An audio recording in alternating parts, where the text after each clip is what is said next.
دریافت فرمایا کہ میرا نام سید حذیفہ خٹک ہے اور میں یوسف زئی قبیلے کی ایک لڑکی سے شادی کرنا چاہتا ہوں، تو کیا ہمارا نکاح درست ہوگا؟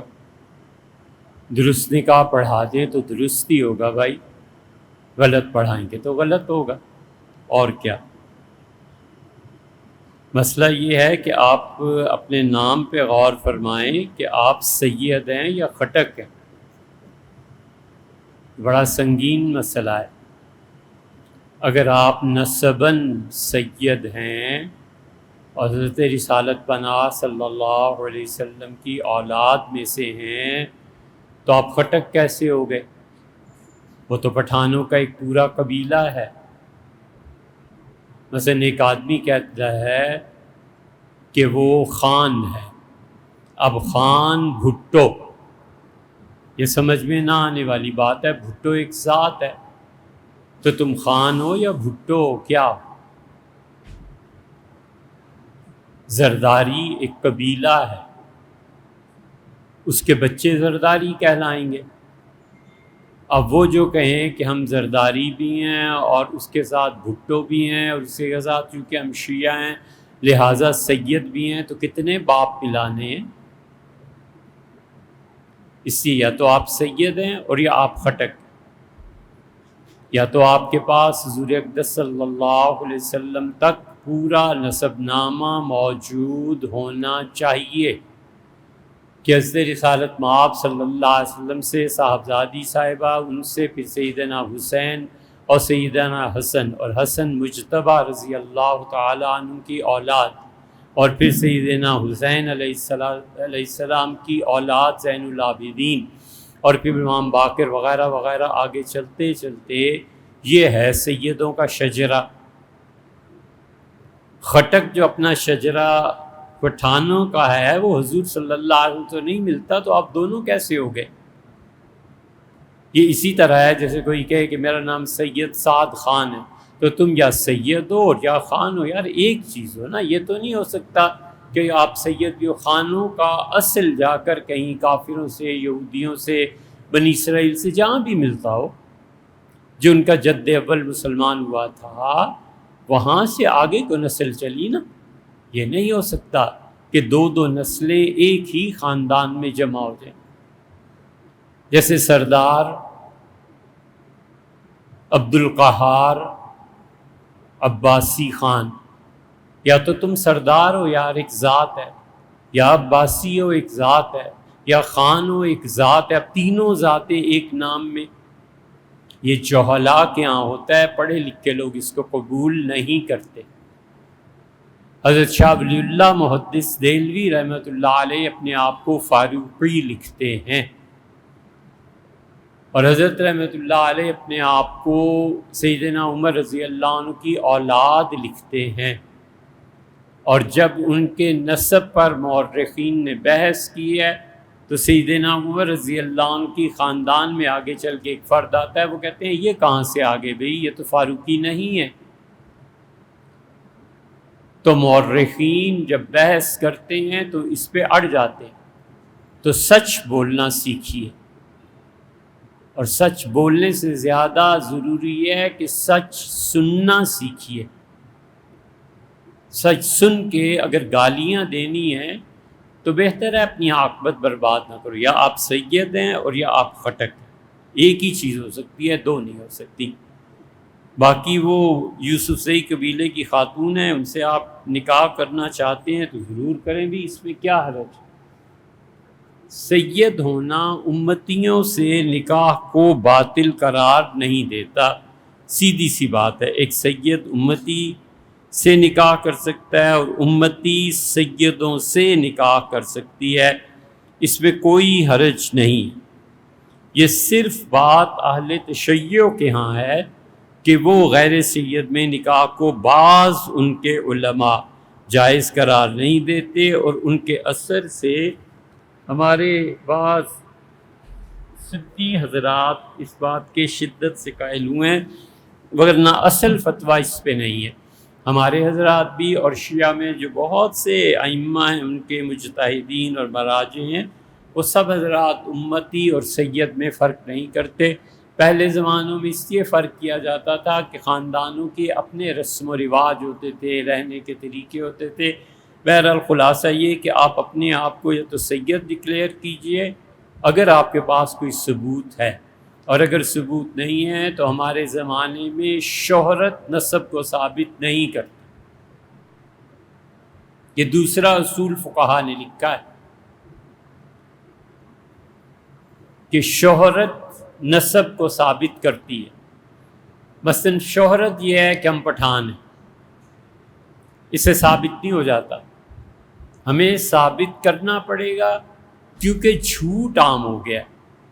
تو جب جھوٹ عام ہو جائے معاشرے میں، ہندوستان میں مثلا وہ اپنی ذات کے اعتبار سے علوی تھے اور یہاں آ کے انہوں نے اپنے آپ کو سید لکھنا شروع کر دیا تو غلط ہو گیا نا۔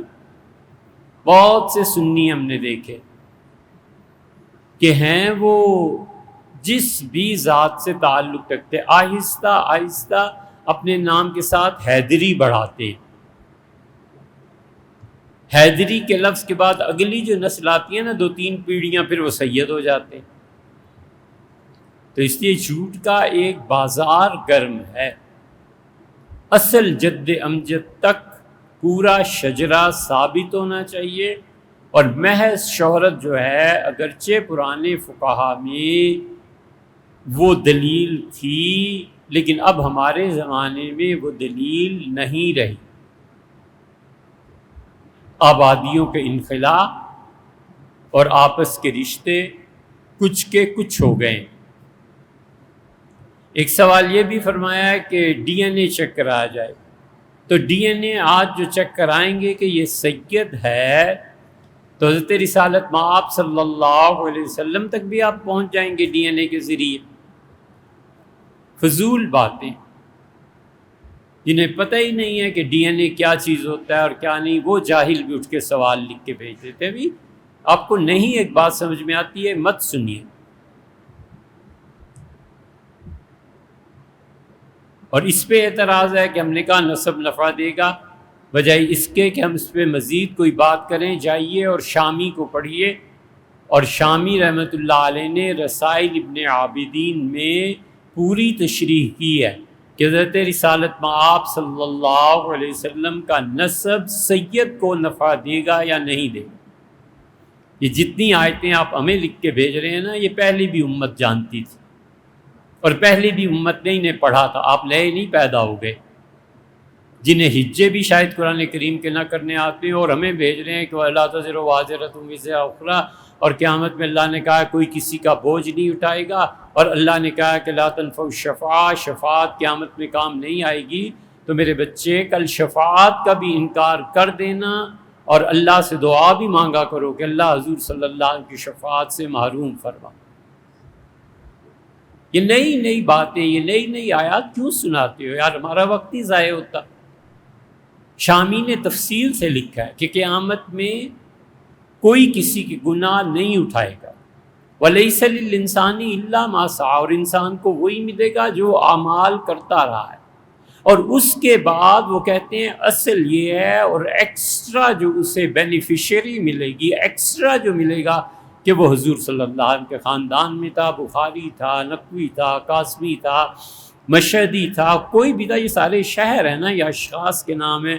حضور صلی اللہ علیہ وسلم کے اولاد میں ہونے کا اسے فائدہ پہنچے گا۔ آپ کو نہیں پسند آتا نا، سی ہم نے کون سا کہا ہے ضرور مانے، لیکن ہمیں نہ بھیج، وقت ضائع ہوتا ہے اور بتیرے کام ہوتے ہیں، اور جواب نہ دو تو پھر شکایت ہوتی ہے کہ آپ اتنے سخت اس لیے ہیں۔ جو حضرت تھانوی نور اللہ مرکزو نے فرمایا تھا، حضرت تھانوی رحمۃ اللہ، کسی نے کہا تھا کہ کہتے ہیں کہ قصاب سے پالا پڑا ہے، تو میں کہتا ہوں تم بھی تو ڈنگر ہو، قصاب نہ ہو تو اور کیا ہو۔ علماء کرام سے سنا ہے کہ جو شخص اللہ رب العزت کے ذکر اور عبادت سے غافل ہوتے، بھیا اس کا جواب ہم بہت پہلے دے چکے کہ معیشتاً ضنکا، اس کا کیا مطلب ہے؟ کاغذات ایسے ہیں جن میں مقدس الفاظ لکھے ہیں تو کہ ان کو جلا دینا جائز ہے۔ اصل مسئلہ تو یہ ہے کہ یہ جائز، ٹھیک ہے، جتنے بھی مقدس اوراق ہیں انہیں زمین میں دفن کر دینا یا آگ میں جلا دینا یہ اصلاً درست ہے، لیکن کبھی نہ کرنا۔ یہ جاہلوں کی قوم ہے اور انہیں فتنوں میں ہوا دینے میں مزہ آتا ہے، نئے نئے فتنے پیدا کرتے ہیں۔ آپ نے کبھی کر لیا تو آپ پہ کفر کا فتویٰ بھی لگے گا، توہین رسالت علیہ الصلوۃ والسلام کا فتویٰ بھی لگے گا اور مار دیں گے جان سے۔ یہ کبھی نہ کرنا۔ اور اصل اس کی یہ ہے جو شیعہ ہم پہ اعتراض کرتے ہیں، وہ کہتے ہیں کہ تم اس کے قائل ہو کہ مقدس اوراق کو جلایا جا سکتا ہے کیونکہ امیر المومنین سیدنا عثمان رضی اللہ عنہ نے قرآن کریم کے کچھ صفحات جلائے تھے۔ اب بات پوری کر لیتے ہیں۔ ہم کہتے ہیں ہم اس بات کے قائل ہیں کہ وہ صفحات اور وہ مقدس نام ان کو بے حرمتی سے بچایا جائے، اور صحابہ کرام رضی اللہ عنہم کے زمانے میں جو قرآن پاک لکھا جاتا تھا اس میں پڑھنے والا اپنی ڈکٹیشنز کاتب سے لکھوا دیتا تھا۔ مثلاً ام المومنین حضرت عائشہ یا حضرت حفصہ رضی اللہ عنہ قرآن پاک لکھوا رہی تھی، تو جب کاتب اس آیت پہ پہنچا کہ حافظوا علی الصلوات، لوگوں اپنی نماز کی حفاظت کیا کرو، والصلاۃ الوسطیٰ، اور درمیان والی نماز کی، تو انہوں نے کہا بچے اس کے بعد لکھو صلاۃ العصر، عصر کی نماز کی۔ اللہ کے الفاظ ہیں درمیان والی نماز، دو نمازیں ادھر ہو گئیں، فجر اور ظہر، دو رات کو ہو گئی، درمیان والی نماز عصر ہو گئی۔ ام المومنین رضی اللہ عنہا نے اس کی تشریح میں لکھوایا صلاۃ العصر۔ اب یہ ام المومنین ہی جانتی تھی نا رضی اللہ عنہ کہ میں نے یہ لکھوایا، پڑھتی ہوں، اسے نہیں پڑھتی ہوں گی، باقی قرآن کی تلاوت اور چیز ہے۔ سیدنا عثمان رضی اللہ عنہ کے پاس ایسی بہت سی ڈکٹیشنز جمع ہو گئی اور ڈر یہ لگ گیا تھا کہ آنے والی جو نسل ہے کہ یہ نہ ہو وہ پڑھتی رہے کہ حافظوا علی الصلوات والصلاۃ الوسطیٰ والصلاۃ العصر۔ یہ خوف شروع ہو گیا تھا کہ ایسے نہ ہو قرآن کا کہیں متن بدل دے۔ تو امیر المومنین رضی اللہ عنہ نے مسجد نبوی کے ستون کے نیچے یہ سارے کاغذات رکھوا کے اور مسجد نبوی کا ایک ستون کھڑا کر دیا تھا۔ حضور اقدس صلی اللہ علیہ وسلم کی قبر شریف کے 8 ستون ہیں، اور ان کے بعد بھی کچھ ستون ہیں جو حضرت عثمان رضی اللہ عنہ بنوائے تھے، اس طرح تک کہ امت قرآن کے ٹیکسٹ اس پر پابند رہے، اور جس صحابی رضی اللہ عنہ نے وضاحتی جملے اپنے لکھوائے ہیں یہ اگلے نسلوں تک ویسے تو پہنچے، لیکن لکھے ہوئے پہنچیں گے تو قرآن کچھ سے کچھ ہو جائے گا۔ پھر ایک روایت آتی ہے کہ امیر المومنین عثمان رضی اللہ عنہ نے کہا جو نسخہ میرے لیے لکھا گیا ہے، اور یہ پکی بات ہے کہ انہوں نے کہا عالم اسلام کے 7 شہروں میں اس کے بڑے بڑے نسخے بھجواؤ،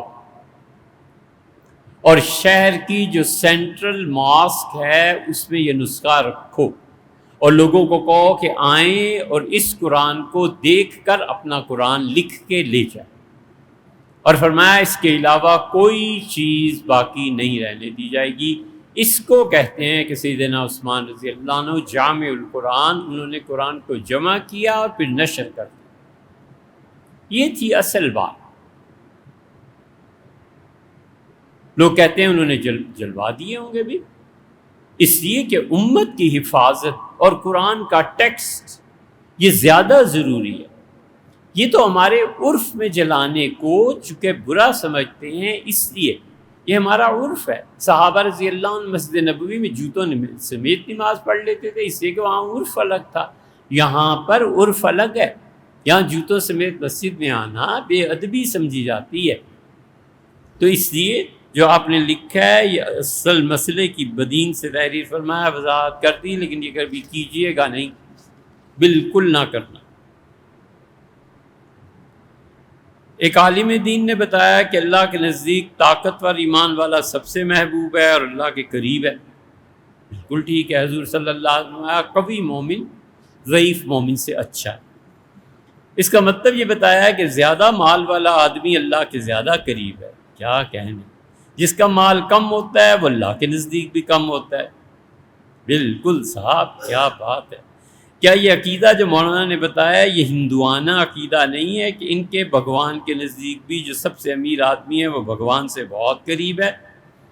اور یہی اگر عقیدہ اسلام کا ہے تو اب آگے لمبی کیا پڑھنی، یہ عقیدہ ہے ہی نہیں، اور عقیدہ کسی اور چیز کا نام ہے بھیا، بالکل نہیں۔ یہ سرمایہ داروں کا عقیدہ ہے، مایا کو ملے مایا، کر کر لمبے ہاتھ، جن کے پاس پیسہ ہوتا ہے نا زیادہ ہی کچھ حرام کا، کچھ بچتا نہیں ہے، کچھ اور طریقے اور ذرائع۔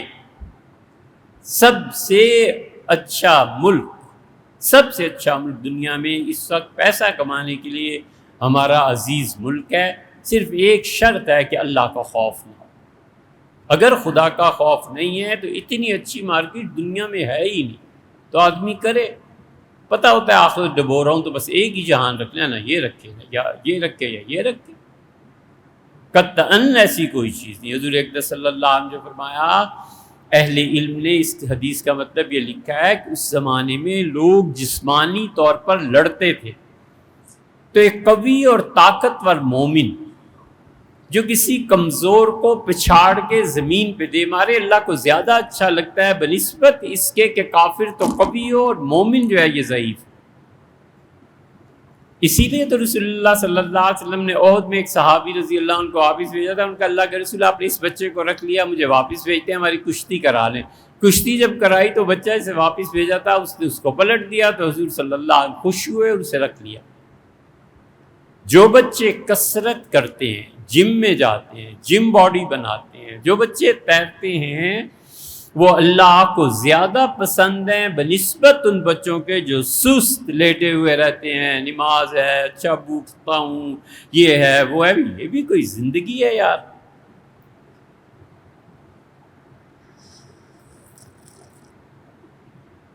زندگی تو چست لوگوں کی ہے، زندگی تو ان لوگوں کی ہے جو ہمت کے ساتھ جیتے ہیں۔ زندگی تو یار شیر کی ہے، نیل گائے مار کے پھینک دیتا ہے، گیدڑ، گدھے تو نہیں، وہ تو گوشت نہیں کھاتا، گیدڑ اور کون کون آ کے اس سے اپنا پیٹ بھرتا ہے۔ شیر خوش ہوتا ہے، دیکھتا ہے کہ میرا مارا ہوا شکار، ہرن کو مارتا ہے اور پھینک دیتا ہے، کوے آ جاتے ہیں، چیلیں آ جاتی ہیں، گدھ آ جاتے ہیں۔ رہنا ہے شیر بن کے رہے، رہنا ہے عقاب بن کے رہے۔ یہ اصل زندگی ہے بچوں، یہ زندگی نہیں ہے سستی کی اور اس کی۔ جو لوگ جم جاتے ہیں، جو لوگ جم کرتے ہیں، جو لوگ 70 سال کے ہو کے پنجے میں پنجہ ڈال لیں تو ہلنے نہیں دیتے، یہ زندگی، یہ اچھی چیز ہے۔ اس معنی میں حضور صلی اللہ علیہ وسلم آیا کہ قوی مومن، طاقتور مومن کمزور مومن سے بہتر۔ بعض فقہا نے اس کا ایک اور مطلب لیا ہے، وہ کہتے ہیں قوت سے مراد علم ہے، کہ پڑھا لکھا بچہ ان پڑھ سے بہتر ہے۔ اللہ تعالیٰ نے اسی لیے قرآن کریم میں فرمایا، قُلْ هَلْ يَسْتَوِي الَّذِينَ يَعْلَمُونَ وَالَّذِينَ لَا يَعْلَمُونَ، تم کیا کہتے ہو؟ جس کو ہم نے علم عنایت فرمایا ہے اور جو جاہل ہے، یہ دونوں برابر ہو جائیں گے؟ ایک جگہ فرماتا ہے وَالظِّلُّ وَالْحَرُورُ، کیا سایہ اور دھوپ برابر ہیں؟ حضور صلی اللہ علیہ وسلم کن عالماً، زندگی میں عالم بنا، فرسٹ کیٹیگری، او متعلماً، یا شاگرد بن کے رہنا، سب سے بیسٹ لائف ہے۔ ساری زندگی اسٹوڈنٹ رہے، ساری زندگی سیکھتا رہے، ڈکشنری اپنے سونے سے پہلے پاس رکھو اور روز ایک لفظ یاد کر کے سو جاؤ کہ اللہ میں تو اسٹوڈنٹ۔ معارف الحدیث منظور نعمانی صاحب رحمۃ اللہ کی 9 جلدیں ہیں، روزانہ رات کو ایک حدیث پڑھ کے سو جاؤ، بس 2 منٹ لگتے ہیں، سو جاؤ اور اللہ سے کہو اللہ میں طالب علم ہوں۔ اس لیے بچوں کہ جو اسٹوڈنٹ لائف میں مر جاتا ہے نا طالب علمی کے زمانے میں، اس سے قبر کا عذاب نہیں ہوتا۔ قبر کا عذاب بہت بڑی چیز، بہت شدید چیز، اللہ حفاظت فرمائے۔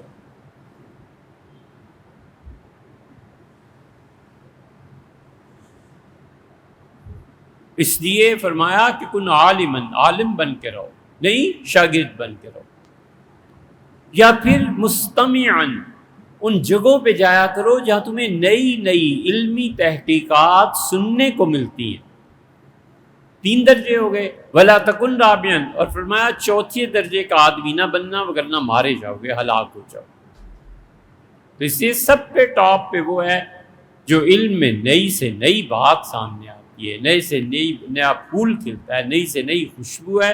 اس لیے اسلام میں کوئی ایسی چیز نہیں ہے کہ جو زیادہ دولت مند ہے وہ اللہ کے قریب ہے، اور جو کم دولت والا ہے، زیادہ دولت مند والے اگر اتنے ہی قریب ہوتے نا تو حضور اقدس صلی اللہ علیہ وسلم مدینہ منورہ میں امامت طلحہ رضی اللہ عنہ کو دے جاتے، مدینہ منورہ میں اپنے مسلح پہ عبد الرحمن ابن عوف رضی اللہ عنہ کو کھڑا کر دیتے، عثمان رضی اللہ عنہ کو کھڑا کر دیتے۔ اسی لیے سیدنا عثمان رضی اللہ عنہ کے سامنے جنگ جمل میں ام المومنین عائشہ، طلحہ، زبیر، اشعی رضی اللہ عنہ یہ سارے جمع تھے، اور ام المومنین رضی اللہ عنہ فرمایا اسخن الناس، سب سے زیادہ دنیا کا فیاض آدمی، سب سے زیادہ سخی، مال لٹانے والا اللہ کی راہ میں، یہ میرے سامنے آ گیا ہے۔ اور ام المومنین رضی اللہ عنہ کی جو انہوں نے تعریف کی کوئی نہیں کر سکتا، فرمایا اخشى الناس، اللہ سے سب سے زیادہ ڈرنے والی خاتون اللہ کے خوف اور ڈر سے میرے سامنے آ کھڑی ہوئی، کیونکہ عثمان امیر المومنین رضی اللہ عنہ کے خون کا مطالبہ کرنا یہ بہت بڑی چیز تھی۔ ملک میں قتل ہو جائے اور صحابہ رضی اللہ عنہ چین سے بیٹھ جائیں۔ اسی لیے سیدنا عمر رضی اللہ عنہ اپنی خلافت میں کہا تھا ایک یہودی کو کہ یاد رکھو رسول اللہ صلی اللہ علیہ وسلم سے کہا تھا کہ جس مملکت میں ایک بھیک مانگنے والا قیامت میں آ گیا، اللہ اس مملکت کے حاکم کو شدید سزا دے گا کہ تمہارے ملک میں بھیک مانگنے والا کیسے پیدا ہو۔ اس لیے یہ اختیارات، یہ عہدے اتنے آسان نہیں ہیں۔ تو اس لیے مملکت میں وہ لوگ جو اپنے آپ کو ایکٹیو رکھتے ہیں یا جن کے پاس علم زیادہ ہوتا ہے، تعلیم زیادہ ہوتی ہے، وہ بہت اعلیٰ درجے کے لوگ۔ ایک سوال یہ فرمایا کہ انفرادی یا اجتماعی نماز کی ادائیگی میں یہ ہے نا مسائل کہ ہم نماز سیکھیں، ہم زکوٰۃ سیکھیں،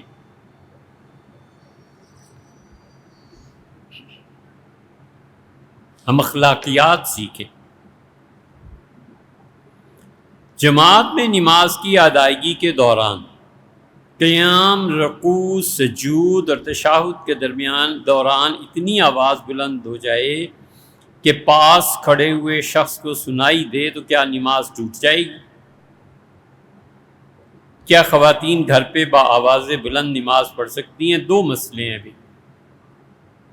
دیکھیے، مردوں کے لیے اللہ نے 2 طرح کی نمازیں کی ہیں، ایک جاہری اونچی آواز میں، مغرب، عشاء اور فجر، اور 2 سری آہستہ آواز سے پڑھنا، ظہر اور عصر۔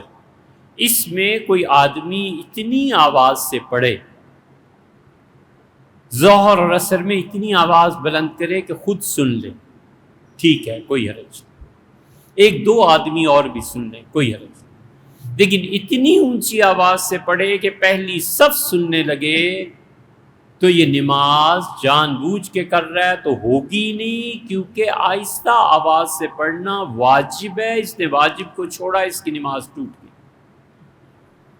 اور اگر اس سے ویسے ہی پڑھ لیا تو آخر پہ سجدہ سہو کرے، کیونکہ ظہر اور عصر میں آہستہ آواز سے پڑھنا یہ واجب ہے، جیسے کہ مغرب، عشاء اور فجر میں اونچی آواز سے پڑھنا واجب۔ مثلا امام صاحب نے نماز شروع کر دی اور انہوں نے ثنا کے بعد الحمدللہ رب العالمین الرحمن الرحیم کوئی سورہ فاتحہ کا حصہ آہستہ پڑھ لیا، تو اب امام آگے پڑھے مالک یوم الدین وغیرہ وغیرہ، وہ لوٹ کے پیچھے نہ آئے اور سجدہ سہو کرے، کیونکہ فاتحہ کل کی کل، سورت کل کی کل جہر کا پڑھنا تھا، اونچی آواز سے پڑھنا تھا۔ 2-3 آیتیں اس نے آہستہ آواز سے پڑھ لی تو اس نے واجب کا ترک کیا، جان بوجھ کے کرے، ٹوٹ گئی نماز، غلطی سے ہو گیا تو سجدہ صاف کرے۔ یہ تو آپ نے جو پہلا مسئلہ دریافت فرمایا۔ دوسرا مسئلہ کہ خواتین گھر پہ بآواز بلند نماز پڑھیں، خواتین ایسے نہیں کر سکتی، ان کے لیے 5 نمازیں سری پڑھنا واجب، مغرب، عشاء، فجر، تینوں میں اونچی آواز سے قرات نہیں کریں گی، ان تینوں میں بھی ایسے ہی آہستہ پڑھیں گی جیسے ظہر اور عصر میں، اور اگر وہ پڑھیں گی اونچی آواز میں تو نماز نہیں ہوگی، اس کا دہرانا واجب ہو جائے گا۔ یہ تو ہے اصل مسئلہ۔ اور اب جو مساجد بن رہی ہیں نا جن میں خواتین امامت کرا رہی ہیں، اور اب جو جنازے پیرس اور انگلینڈ اور امریکہ میں زیادہ کہنے سے حیا آتی ہے، مگر اب انہوں نے مساجد اپنی بنانی شروع کر دی ہیں۔ LGBT پہ یقین رکھنے والے اپنی مساجد بنا رہے ہیں، خواتین نماز پڑھا رہی۔ ایک اتنا سادہ آدمی، ایک اتنا سادہ، ایسے بھی ہمارے بچے ہوتے ہیں سادے، فون پہ کہا کہ وہ مغرب کی نماز پڑھی تھی، وہ تو نہ پتہ نہیں، بہرحال نماز پڑھی تھی، وہ تو اونچا اونچا پڑھ رہی تھی، تمہاری کچھ بے تکلفی تھی۔ ہم نے کہا گدھے تمہیں یہ خیال نہیں آیا کہ وہ کس گناہ میں مبتلا، اور یہ بھی خیال نہیں آیا کہ عورت کے پیچھے نماز ہو جاتی ہے مردوں کی؟ یہ تو یاد ہی نہیں رہا۔ ہم نے کہا اپنا سبجیکٹ پڑھو اور باپ سے پیسے لو، تم ان چکروں میں نہ پڑھو۔ سادے بچے بھی ہوتے ہیں، بہت سادہ طبیعت کے بھی، تو اس لیے اب وہاں پر ایک عورت نے جنازہ پڑھا دیا دوسرے کا، اس سے وصیت دی کی کہ میرے بعد میرا جنازہ یہ پڑھائے گا کیونکہ یہ میرا شوہر ہو گیا، والعیاذ باللہ۔ اب دنیا ادھر کو جا رہی ہے۔ ہم سب کو سوچنا چاہیے کہ ہم اپنے اخلاقیات میں کتنی محنت کرتے ہیں کہ اس تہذیب میں اور ہم میں فرق ہے۔ لڑکے والے لڑکی کے رشتے کے لیے پردے کو شرط نہیں مانتے، لڑکی اگر شرعی پردہ کرتی ہو تو شریعت کا کیا حکم ہے؟ رشتہ دونوں خاندانوں کو پسند ہے۔ بھیا پردہ فرض ہے، پردہ واجب۔ 300 سال سے مسلمانوں میں پردہ بھی اٹھ گیا، جہاد بھی ختم ہو، اور 300 سال کم کر دو، 250 سال سے مسلمانوں میں نظام تعلیم ختم ہو گیا۔ خلافت کو گئے ہوئے تو ایک عرصہ بیت گیا۔ یہ سارے وہ مجموعی گناہ ہیں جن گناہوں میں ہم سب شریک ہیں، اور اللہ کے ہاں اگر پوچھ ہو گئی تو مارے جائیں۔ اسلامی نظام معیشت وہ بنیادی طور پہ فرد کی امانت اور سچائی پہ تھا، ختم ہو گیا۔ اس لیے کہ فرد کے پاس آپ جاتے ہیں، آپ کہتے ہیں کہ 10 لاکھ ہے، دوسرا آتا ہے کہتا ہے یار 15 میرا لے لو، تیسرا آتا ہے وہ کہتا ہے 20 لاکھ میرا ہے، بزنس کرو، بزنس ڈوب گیا۔ کون صبر کرتا ہے اور کون کہہ سکتا ہے کہ یار وہ ڈوب گیا، سارا بزنس ویسے ختم ہو گئی؟ وہ تو پہلی بات ہی کریں گے کہ تم نے فراڈ کیا۔ فرد کی سچائی، فرد پر اعتماد اور دیانتداری ختم ہو گئی، نتیجہ یہ کہ سود آ گیا۔ بہت سے فراڈ کرتے بھی ہیں، لیکن بہت سے اللہ کے اچھے بندے لاس ہو جاتا ہے، وہ بتاتے ہیں سچ سچ، لیکن اسے کہتے ہیں تم پورا، وہ کہاں سے پورا کر کے دے بھئی، اس کی کیا، اس پہ کیا دوش ہے؟ اسی طرح یہ پردہ ختم ہو گیا، یہ شرعی مسئلہ ہے، اور خاندان چاہے راضی ہوں، لیکن رسول اللہ صلی اللہ علیہ وسلم لا طاعت لمخلوق فی معصیت الخالق، جہاں اللہ کی نافرمانی ہوتی ہے وہ لوگوں کی مت سننا۔ اللہ تعالیٰ آپ کو اس سے بہتر رشتہ دے دے، اللہ نصیب بھی اچھے کرے، اور اللہ تعالیٰ آپ کو اپنے گھر میں بسائے۔ چھوڑ دیجئے ان سسرال اور رشتوں کو جو لڑکا پردے کا قائل نہیں ہے، اس کی خود کیا اوقات ہے۔ صبح واک کے لیے جاتے ہیں کچھ لوگ، آہستہ آہستہ ذکر اذکار، اور جس کسی کو جتنا قرآن پاک پڑھنا ہے وہ آہستہ آہستہ منہ میں پڑھتے ہیں اور واک بھی کرتے ہیں۔ ایسے میں کوئی سلام کرے تو سلام کا جواب کیا واجب ہوگا؟ اس کا وجوب ختم ہو جاتا ہے بھیا۔ انسانوں کے وہ نیک اعمال جو خاموشی کا تقاضا کرتے ہیں ان کے لیے سلام کا جواب دینا واجب نہیں رہتا۔ مثلاً ایک آدمی کھانا کھا رہا ہے، دوسرے نے سلام کیا، وہ نہیں جواب دے سکتا، کوئی حرج نہیں، اس لیے کہ سلام ایک مسنون امر ہے، اور فقہا نے لکھا ہے جو تسبیح اور تلاوت میں مشغول افراد ہوں انہیں سلام نہیں کرنا چاہیے۔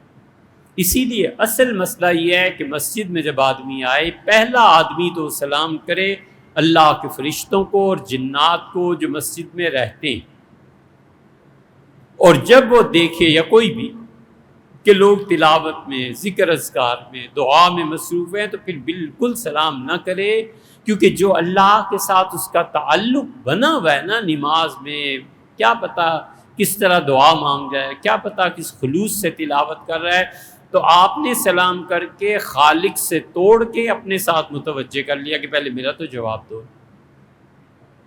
اس لیے منع کرتے ہیں فقہا کہ سلام نہ کرے، اور اگر کر دے تو مسجد میں جو ذکر اذکار جو کچھ بھی کر رہا ہے اس پہ اس کا جواب دینا واجب نہیں ہے۔